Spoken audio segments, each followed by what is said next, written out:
Y me enlazo ahora hasta Alemania con Reina Musali. Ella es miembro de Comex y en esa calidad nos acompaña el día de hoy. Reina, buenos días.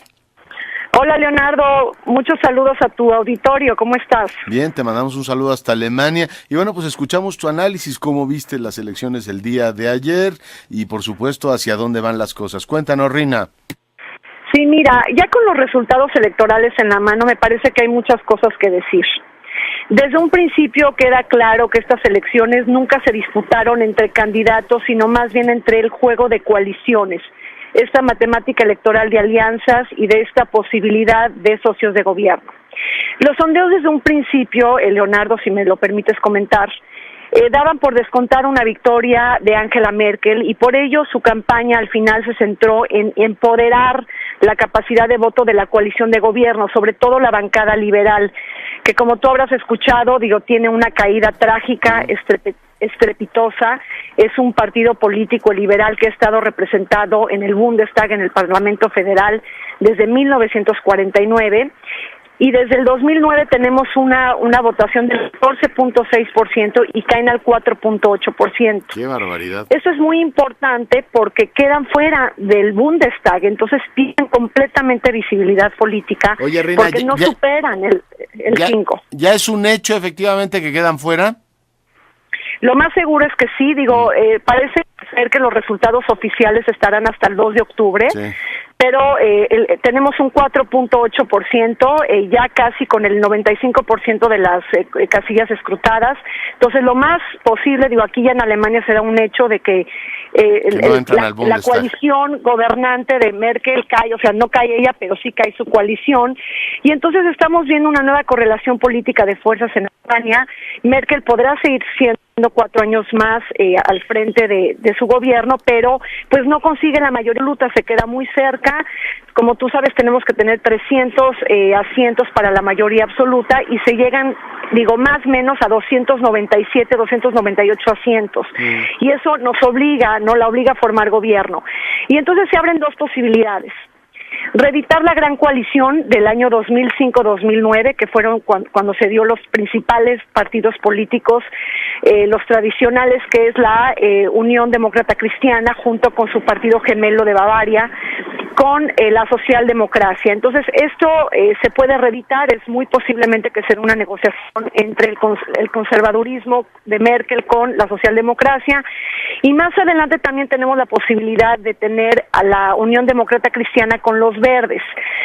Al parecer los verdes ya dijeron que están abiertos a conversar con Merkel, y ahí me parece que hay una decisión muy fuerte y muy importante para la socialdemocracia, porque también tenemos que tomar en cuenta que en el 2009 ellos tienen una gran derrota electoral con el 23%, ahora suben al 25.6%, por así decirlo, y entonces sigue siendo una derrota muy fuerte para la socialdemocracia en Alemania. Y se habla como del beso de la muerte de Merkel, es decir, cada vez que alguien se coaliga con Merkel, luego caen los partidos, el caso de los liberales, y bueno, pues el caso de la socialdemocracia. Entonces, habría que pensar muy bien qué debe de hacer la socialdemocracia, si ellos se quieren diferenciar como una oposición seria, robusta y realmente ejercer oposición, o van a coaligarse con el gobierno de Merkel, o bien también deben de prepararse, terreno para el 2017. Entonces ahí me parece que inicia en Alemania una negociación política muy interesante, importante, pero sobre todo de decisiones difíciles. Y por otro lado, hay una tercera posibilidad, que esa ya casi está descontada, pero me parece que es un poco ilustrativa comentarla, porque si se llegan a unir la sumatoria de las izquierdas, es decir, la socialdemocracia, los verdes y Die Linke, que es un partido relativamente que tiene integrantes de la ex República Democrática Alemana, es decir, de comunistas, pudieran alcanzar una sumatoria del 42.7% frente al 41.5% de Merkel.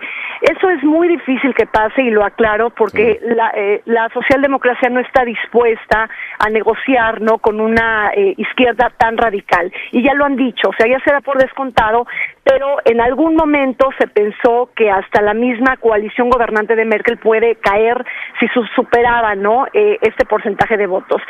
Entonces, bueno, pues vemos una campaña electoral centrada claramente en la figura política de Angela Merkel, con un alto nivel de personalización, de concentración del poder, ¿no? Y con esta campaña basada en que Alemania está en manos seguras, vendiendo una campaña de confianza, de seguridad y de estabilidad económica. Ya. Oye, entonces los liberales prácticamente no entran. Este partido, el AfD, que hizo campaña contra el euro y contra todo lo que signifique Unión Europea, tampoco entrará al Parlamento, al Bundestag. Exactamente, mira, no entra al Bundestag, se quedan 2 puntos, creo que están en el 4.7, 4.8%, no entran, no superan la barrera del 5%, pero también habría que ver que, bueno, es un partido nuevo que se conforma en abril de este año, si no me equivoco, y que casi llega al 5%, entonces es un fenómeno en Alemania y posiblemente lo podremos ver en las elecciones al Parlamento Europeo de mayo del 2014, que puedan ganar también ahí algunos asientos. Entonces, efectivamente, no entran al Bundestag, no van a tener mucha visibilidad política. Finalmente, Alemania es un país en donde tienes una élite gobernante que tiene un consenso transversal a favor del europeísmo, de la integración económica, y eso se puede palpar de primera mano, ¿no?, con la clase política, y el euroescepticismo efectivamente crece fuera de Alemania. En Alemania, bueno, está este embrión, pero simplemente no llega a tener la matemática que necesita para estar representado en el Bundestag. Ya. Pues Rina, te agradezco mucho este enlace desde Alemania. Gracias, Leonardo, un saludo. Gracias, Rina Musali, miembro de Comex, y en esa calidad nos ha acompañado el día de hoy, conductora del Vértice Internacional del canal del Congreso. Hacemos una brevísima pausa, regresamos en un instante.